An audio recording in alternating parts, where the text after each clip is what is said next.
Hi guys, so this is just a quick update on what I've been doing on my pedalboard. Few little changes since I last put an update on, so I thought I'd just stick it on, show you what's been going on.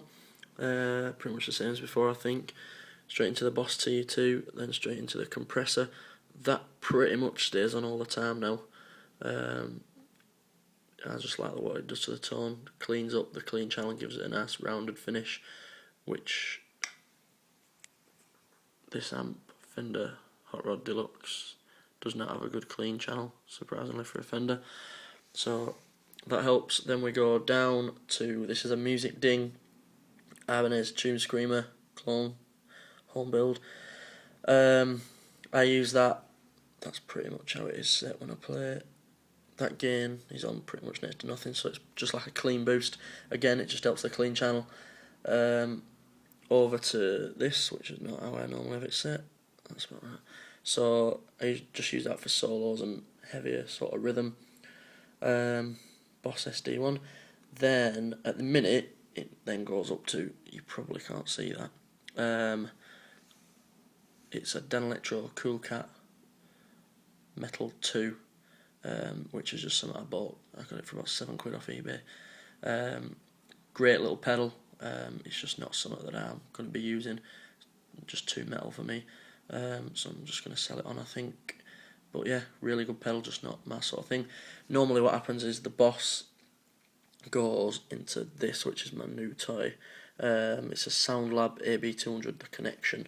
So it's basically an AB wire box. So what I do now is the Boss goes into the instrument input. One of the outputs goes through the rest of the chain, and one of the outputs goes off to a little like 10-watt practice amp thing that I use live, which means basically the practice amp carries those effects and those effects only, and my amp takes everything. It just gives a bit of clarity, and it might only be a 10-watt crappy little practice amp, but it really does add a bit of clarity and a bit of depth to the tone when you're playing live. So yeah, love that. The only thing is, it doesn't have a 9-volt adapter. You can't run it off one of them, so you've got to run it off a battery. But I've found like a fake battery thing that clips onto the battery snap, and you get a little adapter off the end of it. So I'm going to try and fit that inside it and bring it out the back somewhere so I can power it up. So yeah, but it has got a sweet little battery check LED on it there. So yeah, love that. That is an MXR micro amp, homemade. Love that. That is there, so I get, when I'm using my distortion pedals, I get a volume boost for solos, anything like that, but it's before the big muff, so it drives it mental if I have it set like that.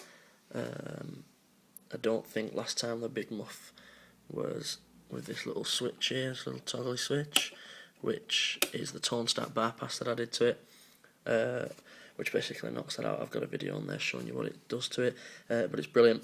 Love it. I use that a hell of a lot more now with the tone stack bypass than what I did before.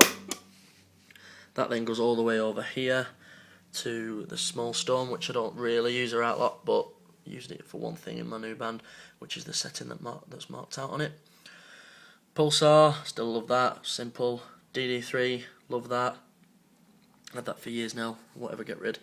Danelectro Real Echo, absolutely love that. Probably one of my favourite pedals at the minute. Actual pedals, sound wise, love it. I have it set up, bit of a slap back, so low on the mix, solid state, pretty quick delay time.